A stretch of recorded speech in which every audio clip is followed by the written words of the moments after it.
اللہ کے رسول نے فرمایا کہ وہ محدثات الامور فإن كل محدثۃ بدعۃ وكل بدعۃ ضلالہ، اور دین میں نئے امور نکالنے سے بچتے رہو کیونکہ ہر نئی چیز بدعت ہے اور ہر بدعت گمراہی ہے۔ دیکھیں مسئلہ یہ ہے کہ دین کی جو باتیں ہوتی ہیں، جو اصول ہوتے ہیں، اس کو سیکھنے کے لیے دین کے تمام اصول کو پیش نظر رکھنا پڑتا ہے۔ نبی کریم صلی اللہ تعالیٰ علیہ وسلم نے جو ارشاد فرمایا بالکل حق اور سچ فرمایا۔ حضور علیہ الصلوۃ والسلام کی ایک اور حدیث مبارکہ ہے، صحیح مسلم شریف کی حدیث مبارکہ ہے کہ من سن سنتا حسنتا فی الاسلام فلہ اجرها واجر من عمل بها، کہ جس نے اسلام کے اندر کوئی اچھا کام جاری کیا، ایجاد کیا، تو اس کے لیے اس کا اجر ہے، اور جتنے لوگ اس پر عمل کرتے رہیں گے ان کے لیے اس کا اجر موجود ہے۔ نبی کریم صلی اللہ تعالیٰ علیہ وآلہ وسلم نے بہت سارے امور نہیں کیے، لیکن صحابہ کرام علیہم رضوان نے وہ امور کیے، بعد کے لوگوں نے وہ امور کیے۔ میں مختصراً چند مثالیں آپ کے سامنے پیش کرنے کی کوشش کرتا ہوں۔ انشاءاللہ اگر ہدایت حاصل کرنے کا جذبہ ہوگا تو آپ کے سامنے بات کلیئر ہو جائے گی۔ قرآن پاک میں اللہ تبارک و تعالیٰ ارشاد فرماتے ہیں الیوم اکملت لکم دینکم، کہ آج کے دن میں نے تمہارا دین تمہارے لیے مکمل کر دیا۔ لیکن اس کے باوجود ہم دیکھتے ہیں کہ بہت سارے وہ امور کہ جو نبی کریم صلی اللہ علیہ وسلم کے زمانے میں نہیں تھے، وہ صحابہ کرام علیہ رضوان کے زمانے میں ہوئے۔ جو صحابہ کے زمانے میں نہیں تھے وہ تابعین کے زمانے میں ہوئے، جو تابعین کے زمانے میں نہیں تھے وہ تابعین کے زمانے کے اندر ہوئے، اور ہر ایک اس کو قبول کرتا ہے۔ اصل بات یہ ہے، میں کچھ مثالیں دیتا ہوں لیکن پہلے بات سن لیں کہ الیوم اکملت لکم دینکم کا مطلب یہ ہے کہ ہم نے دین کے جو اصول ہیں، جو دین کے قواعد ہیں، دین کے جو قانون ہیں، دین کے جو ضوابط ہیں، دین کی جو کلیات ہیں، وہ تمہارے لیے مکمل کر دی ہیں۔ ایسا نہیں ہے کہ ایک ایک فرد کی ایک ایک بات کو اس طرح قرآن پاک کے اندر بیان کر دیا گیا ہو۔ اگر ایسا ہو تو پھر قرآن پاک ہزاروں لاکھوں جلدوں کے اندر ہوتا کہ فلاں شخص نے آنا ہے، فلاں نے یہ کام کرنا ہے، اور فلاں کے لیے یہ حکم ہوگا۔ ایسا نہیں ہے، اصول اور ضوابط اور قواعد اور قوانین یہ قرآن پاک کے اندر بیان کیے گئے ہیں۔ نبی کریم صلی اللہ تعالیٰ علیہ وآلہ وسلم نے باقاعدہ تراویح کی جماعت نہیں کروائی، 3 سے 4 دن کروائی، اس کے بعد چھوڑ دی آپ نے۔ حضرت ابوبکر رضی اللہ تعالیٰ عنہ کے زمانے کے اندر نہیں ہوئی تراویح کی جماعت، پھر اس کے بعد حضرت عمر رضی اللہ تعالیٰ عنہ کے ابتدائی دور کے اندر تراویح کی جماعت نہیں ہوتی تھی۔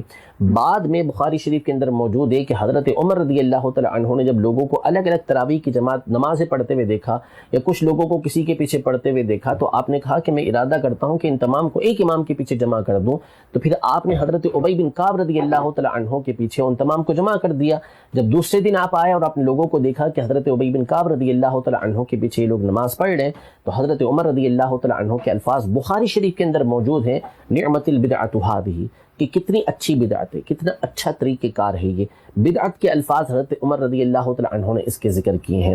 حضرت عثمان غنی رضی اللہ تعالیٰ عنہ کے دور خلافت تک نہ حضرت ابوبکر صدیق رضی اللہ عنہ کے دور میں، نہ نبی کریم صلی اللہ تعالیٰ علیہ وسلم کے دور میں، نہ صدیق اکبر رضی اللہ تعالیٰ عنہ کے دور میں، نہ حضرت عمر رضی اللہ تعالیٰ عنہ کے دور میں، نہ حضرت عثمان غنی رضی اللہ تعالیٰ عنہ کے دور کے ابتدائی دور کے اندر جمعے کی جو اذان ہوتی تھی وہ ایک ہی اذان ہوتی تھی۔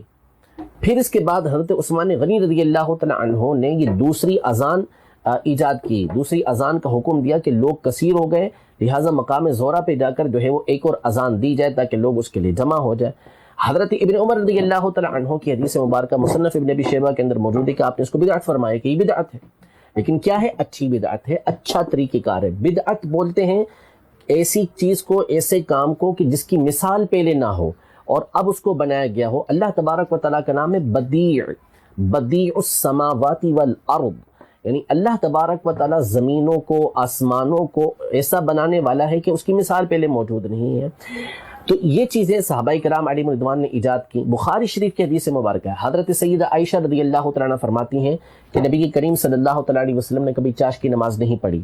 اب نہیں پڑھی اس کا مطلب کیا ہے؟ اس کے مختلف علماء نے معنی بیان کیے۔ ایک معنی یہ بیان کیا کہ مستقل پابندی کے ساتھ نہیں پڑھی، بعض نے یہ کہا کہ سفر سے واپسی میں نہیں پڑھی، بعض نے یہ کہا کہ کھلے عام نہیں پڑھی، مختلف اس کے معنی بیان کیے گئے۔ لیکن سیدہ عائشہ رضی اللہ تعالی عنہا اس کا معنی، اس کو بیان کرنے کے بعد فرماتی ہیں کہ حضور علیہ الصلوۃ والسلام نے کبھی چاش کی نماز نہیں پڑھی، وَإِنِّي لَأُسَبِّحُهَا، میں یہ نماز چاش پڑھتی ہوں۔ حضور علیہ الصلوۃ والسلام نے نہیں پڑھی لیکن میں پڑھتی ہوں. حضرت سیدہ عائشہ رضی اللہ تعالی عنہا کی یہ الفاظ بخاری شریف کے اندر موجود ہیں. تو کیا حضرت سیدہ عائشہ رضی اللہ تعالی عنہا نبی کریم صلی اللہ تعالی علیہ وسلم کے طریقہ کار کی مخالفت کرنے والی ہے؟ ایسا ہرگز نہیں ہے. حضرت ابو ہریرہ رضی اللہ تعالی عنہ کے بارے میں کثرت کے ساتھ ملتا ہے کہ آپ نوافل بہت زیادہ پڑھا کرتے تھے، حالانکہ نبی کریم صلی اللہ تعالی علیہ وآلہ وسلم سے ان کا کوئی ثبوت نہیں تھا. آگے چلیں، حضرت عمر بن عبدالعزیز رضی اللہ تعالی عنہ نے مسجدوں کے اندر محراب کو ایجاد کیا، جو آج تک ہمارے درمیان چلتی ہوئی آ رہی ہیں. آپ نے قرآن پاک، آپ نے احادیث طیبہ کو ایک جگہ جمع کرنے کا حکم دیا. قرآن پاک پہ کوئی اعراب نہیں لگے ہوئے تھے. حضرت سیدنا مولا کائنات مولا مشکل کشا رضی اللہ تعالی عنہ کے حکم سے حضرت ابو الاسود الدؤیلی رحمۃ اللہ تعالی علیہ نے باقاعدہ اس کے قواعد ایجاد کیے، اور حضرت عمر بن عبدالعزیز رضی اللہ تعالی عنہ کے بعد کے دور سے بھی پہلے حجاج بن یوسف کے کہنے پر علماء نے قرآن پاک کے اوپر اعراب لگائے ہیں. دو مثالیں آخر میں آپ کے سامنے پیش کرتا ہوں کہ صحابہ اکرام علیہم رضوان کے زمانے میں بھی یہ نہیں ہوا، نبی کریم صلی اللہ علیہ وسلم کے زمانے میں بھی یہ نہیں ہوا.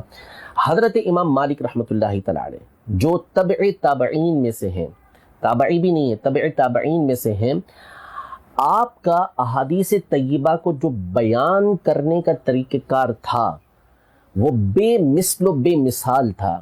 آپ کی سیرت کی کئی کتابوں کے اندر یہ واقعہ لکھا، یہ حالات لکھے ہوئے ہیں کہ آپ جب آتے حدیثوں کو بیان کرنے کے لیے تو باقاعدہ آپ کے لیے تخت بچھایا جاتا، آپ اس تخت کے اوپر بیٹھتے، اس خوشبو سلگائی جاتی، انتہائی ادب و احترام کے ساتھ بیٹھ کے آپ احادیث طیبہ کو بیان کرتے، اور بعض اوقات اتنا جھک جاتے کہ سر نیچے چلے جایا کرتا تھا.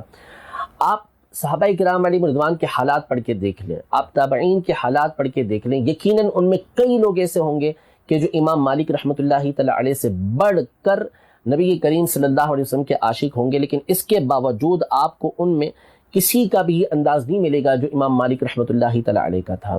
تو کیا اس کو بدعت کہا جائے گا؟ ہرگز اس کو بدعت نہیں کہا جائے گا کہ یہ قرآن و حدیث کے اصول و ضوابط کے مطابق ہے. قرآن پاک میں اللہ تبارک و تعالیٰ فرماتا ہے وَتُعَزِّرُوهُ وَتُوَقِّرُوهُ، ان کی خوب تعظیم کرو، ان کی خوب توقیر کرو. تو حضور علیہ الصلوۃ والسلام کی احادیث کی تعظیم و توقیر کرنا اگرچہ کہ اس کا طریقہ کار پہلے موجود نہیں تھا، لیکن یہ اس اصول کے تحت آتا ہے.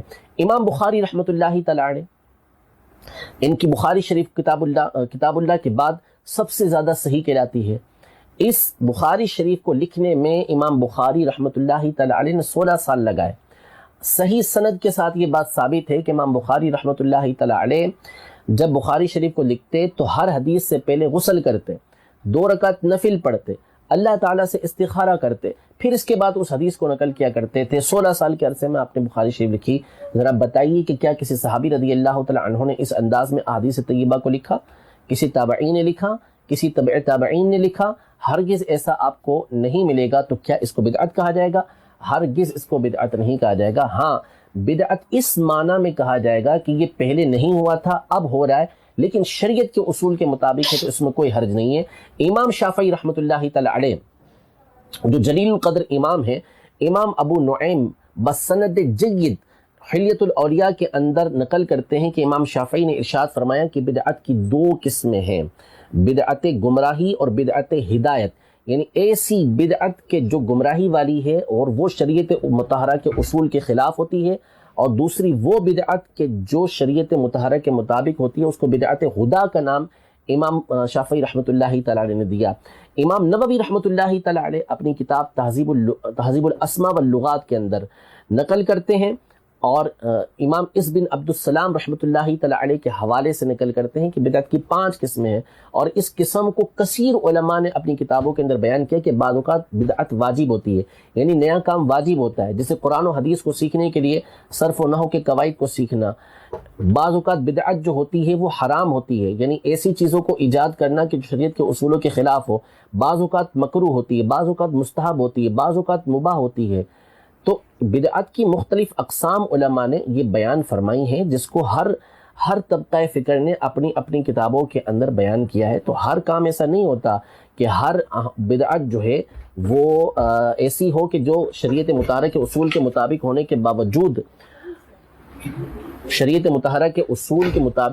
باوجود اس کو غلط کہا جائے، ایسا نہیں ہے، ایسا کہنا بالکل غلط بات ہے، اور یہ نبی کریم صلی اللہ علیہ وسلم کے اصول کے خلاف ہے۔ آخری بات اس حوالے سے میں عرض کرتا چلوں، بخاری شریف کی حدیث مبارکہ ہے، نبی کریم صلی اللہ تعالیٰ علیہ وسلم نے ارشاد فرمایا کہ من احدث فی امرنا ھذا ما لیس منہ فہو رد۔ حضرت سیدہ عائشہ رضی اللہ تعالیٰ عنہ یہ حدیث پاک بیان کرتی ہیں کہ جس نے ہمارے اس دین کے اندر کوئی ایسی بات ایجاد کی کہ ما لیس منہ، جو اس میں سے نہیں ہے، فہو رد، وہ رد ہے۔ یہاں نبی کریم صلی اللہ تعالیٰ علیہ وآلہ وسلم نے قید بیان کی ہے کہ ما لیس منہ، جو اس میں سے نہ ہو، تو حضور علیہ السلام افصح العرب ہے، آپ کا ایک ایک کلمہ، ایک ایک جملہ یہ بامعنی ہوتا ہے۔